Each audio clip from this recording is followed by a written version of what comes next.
এত অল্প সময়ের মধ্যে আপনাদের এই স্বতঃস্ফূর্ত সহযোগিতায় আমি সত্যি কৃতজ্ঞ। যুক্তিতর্ক সঙ্গে অর্ককে আপনারা গ্রহণ করেছেন, আপনারা মতামত দিচ্ছেন। আমার বিশ্লেষণ এবং অন্যান্য বিভিন্ন ফিল্ডের প্রতিষ্ঠিত মানুষদের সাক্ষাৎকার শুনতে গেলে আপনি যুক্তিতর্ক সঙ্গে অর্ক সাবস্ক্রাইব করবেন, আর লেটেস্ট আপডেট পেতে গেলে আপনাকে বেল আইকন প্রেস করতে হবে। মাও জামানার অনেক কিছু ইয়াংসির জলে ভাসিয়ে দিয়েছিল দেং জিয়াওপিং উত্তর চীনের রাজনৈতিক নেতৃত্বের প্রজন্ম, কিন্তু তারপর দীর্ঘ প্রায় 4 দশক কেটে গেছে। এখন আবার মাও জামানাতেই ফেরার তোড়জোড় করছে চীনের প্রেসিডেন্ট শি জিনপিং। কেন, সেটাই আমি আপনাদের বলার চেষ্টা করব। করোনা ভাইরাসের উৎপত্তিস্থল চীনের উহান প্রদেশের ল্যাবরেটরি কিনা তা নিয়ে বিশ্বজুড়ে বিতর্ক হয়েছে, কিন্তু আর একটা বিতর্কের সূত্রপাত বা অর্থনৈতিক বিপর্যয়ের সূত্রপাত চীন থেকেই হবে বলে অনেক বিশেষজ্ঞ অনুমান করছেন। সেটা কি? এভারগ্র্যান্ড। সেটা একটা খুব বড় মাপের একটি কনস্ট্রাকশন কোম্পানি, যার শুরু 1996 সালে চীনের একটি প্রদেশে, গুংজিয়াং প্রদেশে। কিছুদিন আগে পর্যন্ত এভারগ্র্যান্ডের মার্কেট ক্যাপিটালাইজেশন ছিল $50 বিলিয়ন। এখন সেটা প্রায় কমে এসে দাঁড়িয়েছে $4.9 বিলিয়ন। কিছুদিন আগে পর্যন্ত হংকং স্টক এক্সচেঞ্জে এই কোম্পানির শেয়ারের দাম ছিল $17, এখন সেটা কমে দাঁড়িয়েছে প্রায় $2.5 কাছাকাছি। তো এই কনস্ট্রাকশন বেহেমথ বা এই কনস্ট্রাকশন কোম্পানি যদি ডিফল্ট করে তাহলে তার কি অভিঘাত দেখা দিতে পারে? তাহলে কি বিশ্বে আবার নতুন করে মন্দার সূচনা হবে? অনেকে লেহম্যান ব্রাদার্সের ডিফল্টের সঙ্গে এই ঘটনার তুলনা করছেন। আপনারা জানেন 13 বছর আগে 2008 সালে আমেরিকায় লেহম্যান ব্রাদার্স ফেল করেছিল, তার প্রভাবে বিশ্বজুড়ে অর্থনৈতিক মন্দা শুরু হয়েছিল। সেটা কি সেই ঘটনার পুনরাবৃত্তি হবে? প্রথম কথা, এভারগ্র্যান্ড যার মার্কেট ক্যাপিটালাইজেশন ছিল $50 বিলিয়ন, সে শুধু কনস্ট্রাকশনের মধ্যেই নিজেকে সীমাবদ্ধ রাখেনি। সে wealth management, mineral water, electric car, স্বাস্থ্য পরিকাঠামো এবং একই সঙ্গে মিডিয়া ব্যবসাতেও নেমেছে, টিভি কোম্পানি তৈরি করেছে। ভারতবর্ষের যে সমস্ত কনস্ট্রাকশন কোম্পানি আছে তাদের অনেকগুলোর মিলিত মার্কেট ক্যাপিটালাইজেশনও বোধহয় $50 বিলিয়ন হবে না। এবং চীনে যে সমস্ত নতুন নতুন কনস্ট্রাকশন বা রেসিডেন্সিয়াল অ্যাপার্টমেন্ট তৈরি হচ্ছে তার 2% এই এভারগ্র্যান্ডের দখলে আছে। 1300টি প্রকল্প তাদের বর্তমানে চালু চীনের 280টি প্রদেশে। এখন এভারগ্র্যান্ডের সঙ্গে ভারতবর্ষের তুলনা অনেকে টানছেন। কেন? প্রথম কথা, চায়নাতে ভারতের ইস্পাত কোম্পানি এবং সিমেন্ট কোম্পানিগুলো প্রচুর এক্সপোর্ট করে। চায়নায় যদি চাহিদা কমে যায় তাহলে এখান থেকে আমাদের দেশের কোম্পানিগুলো স্টিল এবং সিমেন্ট যে পরিমাণে তারা রপ্তানি করে সেই পরিমাণে রপ্তানি করতে পারবে না। আপনারা দেখছেন কিছুদিন আগে পর্যন্ত ধরুন টাটা স্টিল, JSPL, JSW, তাদের শেয়ারের প্রাইস স্কাই রকেট হয়ে গেছিল। টাটা স্টিল সর্বকালীন উচ্চতায় পৌঁছেছিল তার শেয়ার দর, এবং সেই জন্য কোম্পানি প্রফিট শেয়ারিং বা ডিভিডেন্ড পর্যন্ত দিচ্ছে। এখন যদি উল্টো স্রোতে হাঁটা শুরু হয় তাহলে ভারতের কনস্ট্রাকশন কোম্পানি, স্টিল কোম্পানি এবং সিমেন্ট কোম্পানিগুলোর স্বার্থ কিন্তু বহুলাংশে ব্যাহত হবে। উপায়টা কি? উপায় অনেকগুলো আছে। প্রথম কথা, এই ঘটনার পরেই ILFS এর কথা আমাদের মনে পড়ে যাচ্ছে। ILFS কি? Infrastructure leasing and financial services company, non banking company. ভারতবর্ষের অনেক বড় বড় ইনফ্রাস্ট্রাকচার প্রজেক্টকে তারা ফিনান্স করেছিল। তার মধ্যে চেন্নাই থেকে 9.5 কিলোমিটার দীর্ঘ টানেল, রাঁচি থেকে পাত্রাতু সড়ক, খড়গপুর বালাসোর সড়ক ইত্যাদি বহু বহু বহু প্রকল্প তারা ফিনান্স করেছিল। আইএলএফএস ঢুকছিল, 91,000 কোটি টাকার দেনা ছিল বাজারে। সরকার নড়ে চড়ে বসলো, কারণ আইএলএফএস প্রচুর টাকা লোন নিয়েছে এইসব প্রজেক্টগুলোকে ফিনান্স করবার জন্য। সেই লোন বা ইন্টার কর্পোরেট বন্ড যখন ইন্টারেস্ট দিতে হবে, যখন ম্যাচুরিটি হবে, তখন আইএলএফএস টাকা শোধ করতে পারেনি। বিপর্যয়ের আশঙ্কায় 2018 সালের শেষের দিকে ভারত সরকার একটি উচ্চ পর্যায়ের কমিটি করে। তার মাথায় ছিলেন কোটাক ব্যাংকের ম্যানেজিং ডিরেক্টর উদয় কাটাক। এই এভারগ্র্যান্ডের ঘটনার সঙ্গে সূত্র রেখে উদয় কোটাক একটা টুইট করেছেন যে তাকে এই ঘটনা আইএলএফএস ক্রাইসিসের কথা মনে করিয়ে দিচ্ছে।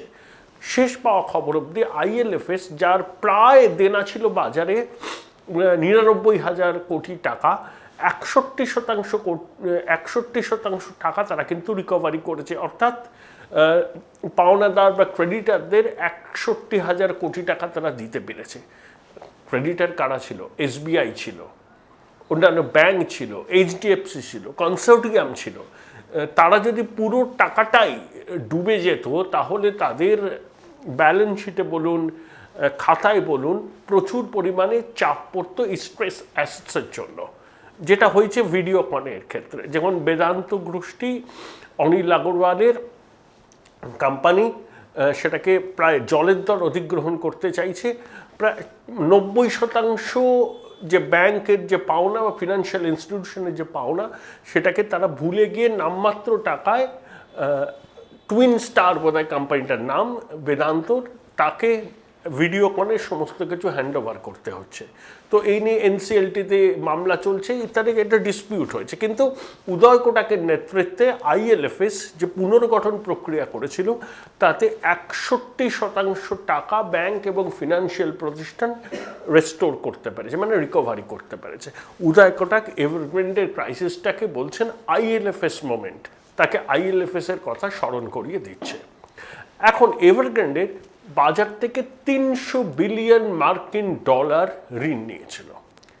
96 সালে যাত্রা শুরু করার পর এই কোম্পানি যখন আরে বহরে বাড়ছে, তখন বহু লোক সেখানে ইনভেস্ট করে। এই চেনাই বা হাই নেটওয়ার্থ ইন্ডিভিজুয়াল, বিভিন্ন কর্পোরেট সংস্থা, বিভিন্ন প্রাইভেট ইকুইটি ফার্ম তাতে পয়সা ঢালে।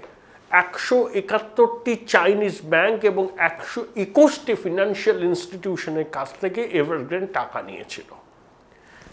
তাদের ইমিডিয়েটলি যে কর্পোরেট বন্ড হয়, যে কর্পোরেট বন্ড তারা চেয়েছিল, তার বদলে টাকা নিয়েছিল, তার ইন্টারেস্ট রিপেমেন্ট করার তারিখ পড়ছে এই মাসে, সম্ভবত সেপ্টেম্বরের 29 তারিখও, তারও আগে একটা আছে। দুক্ষেপে তাদেরকে দিতে হবে 84 মিলিয়ন মার্কিন ডলার এবং 48 মিলিয়ন মার্কিন ডলার।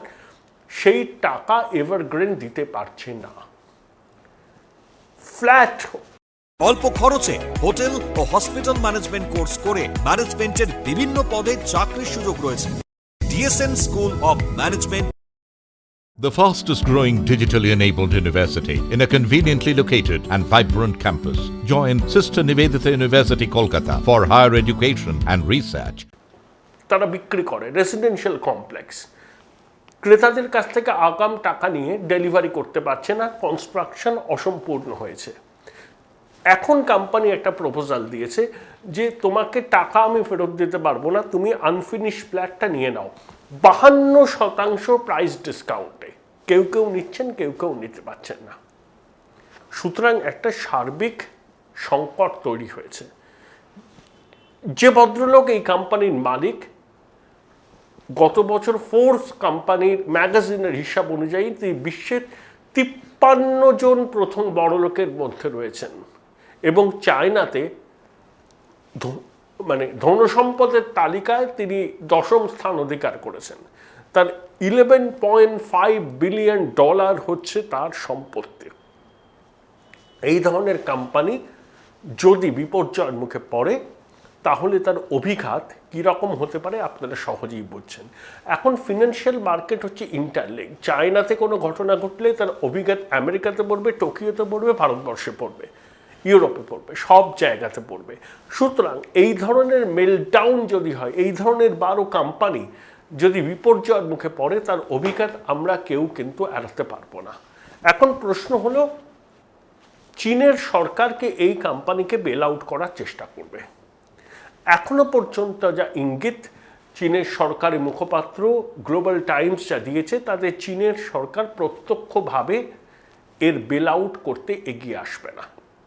আমি প্রথমে আপনাদের শুরু করেছিলাম এই বলে যে মাও জামানার অনেক কিছু ইয়াংসির জলে ভাসিয়ে দিয়েছিল দেং জিয়াওপিং এবং তারপরে চীনের নেতারা। আবার সেই মাও জমানাতেই ফিরে যেতে চাইছেন শি জিনপিং। কেন? সম্প্রতি চীনের কমিউনিস্ট পার্টির 100 বছর পূরণ হলো। সেখানে মাও সুটে সজ্জিত হয়ে চীনের প্রেসিডেন্ট এসেছিলেন।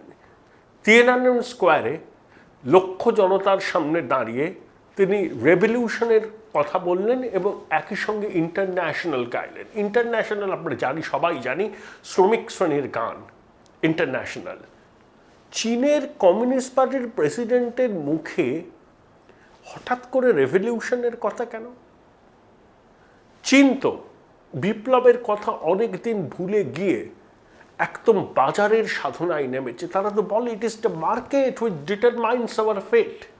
বাজারের উপর তো সব ছেড়ে দিয়েছে চীনা সরকার। তাহলে হঠাৎ করে আবার বিপ্লবের কথা কেন?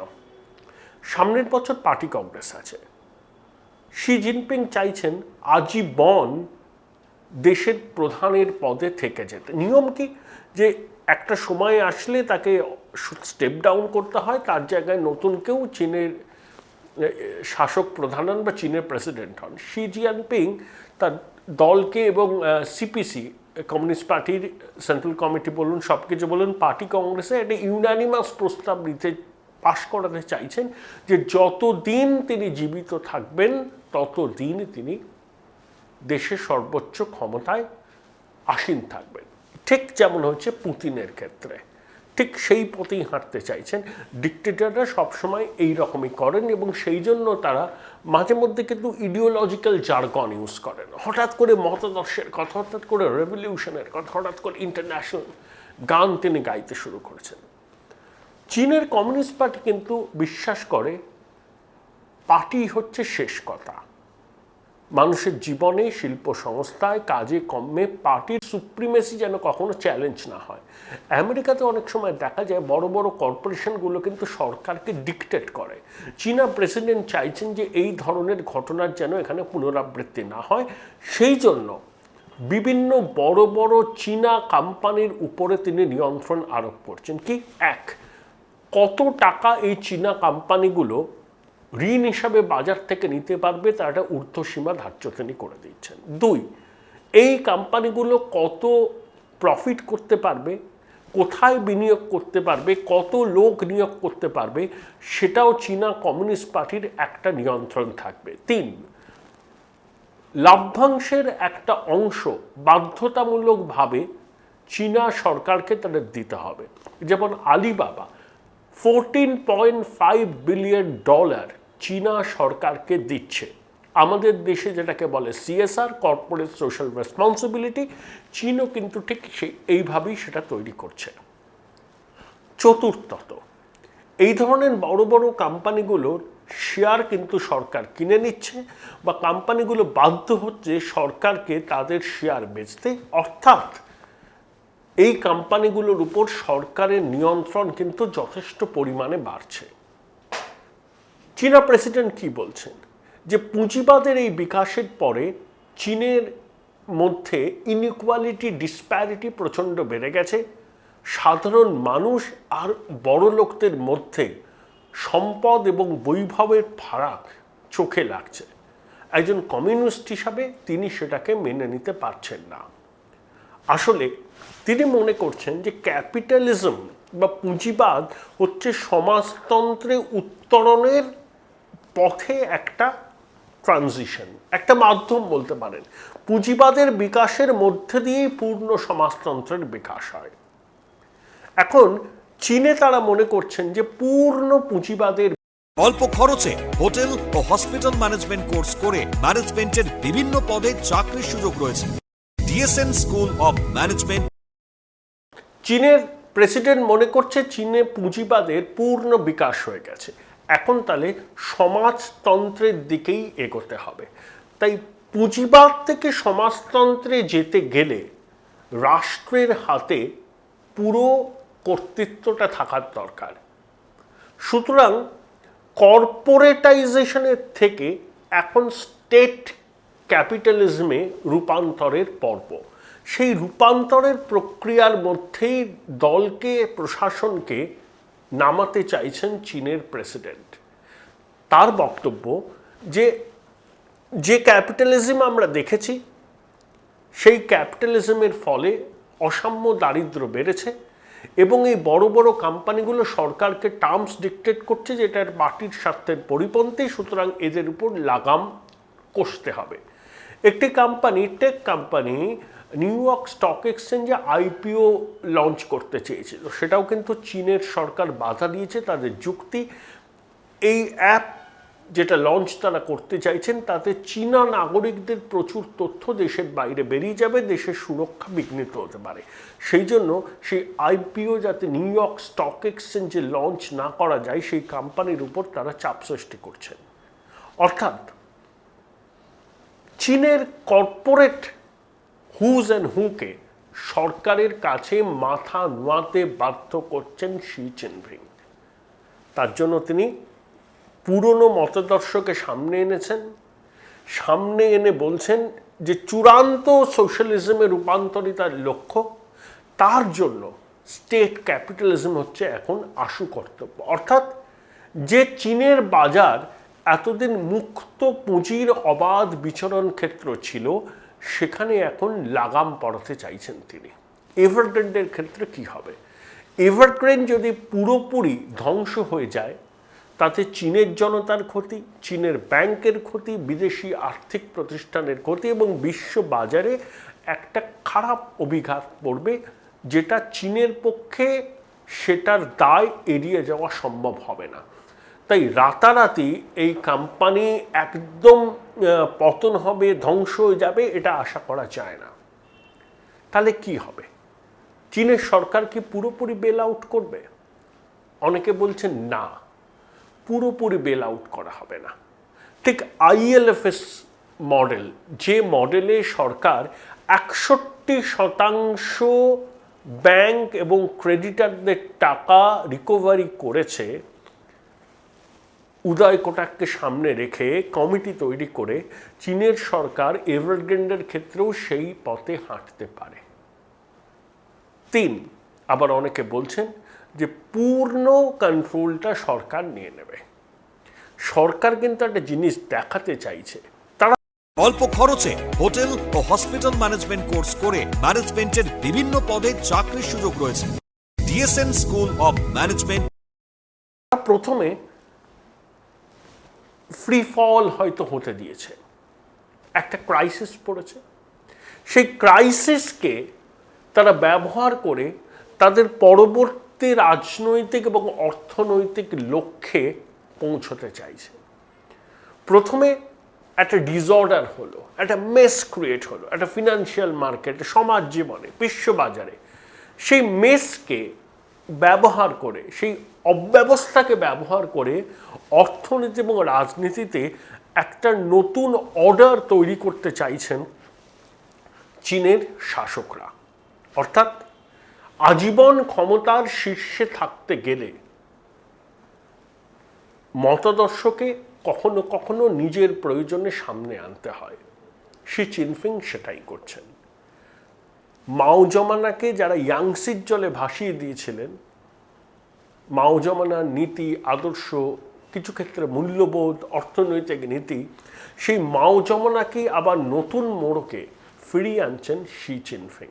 তাই তার মুখে শোনা যাচ্ছে বিপ্লবের কথা, গাইছেন ইন্টারন্যাশনাল এবং বলছেন ক্যাপিটালিজম শুধুমাত্র একটা ট্রানজিশন, আসল লক্ষ্য হচ্ছে চূড়ান্ত সমাজতন্ত্রের উত্তরণ। সুতরাং এভারগ্রেন ক্রাইসিস বিশ্বের অর্থনীতিতে এবং চীনের রাজনীতিতে একটা নতুন দিগন্ত বা একটা নতুন যাত্রাপথের সূচনা করবে বলেই অনেকে মনে করছেন। কারণ কোভিড অতিমারির ধাক্কা এখনো সামলে উঠতে পারেনি বিশ্বের অর্থনীতি। তার মধ্যেই এভারগ্রিন ক্রাইসিস কিন্তু মন্দার আশঙ্কাকে উস্কে দিচ্ছে। শেষ পর্যন্ত এই ক্রাইসিসকে কিভাবে ব্যবহার করে এক নতুন অর্থনৈতিক এবং রাজনৈতিক উত্তরণ বা বিন্যাস চীনের কমিউনিস্ট পার্টির নেতৃত্ব ঘটাতে পারেন, সেদিকেই কিন্তু এখন সবার লক্ষ্য বা সবার নজর।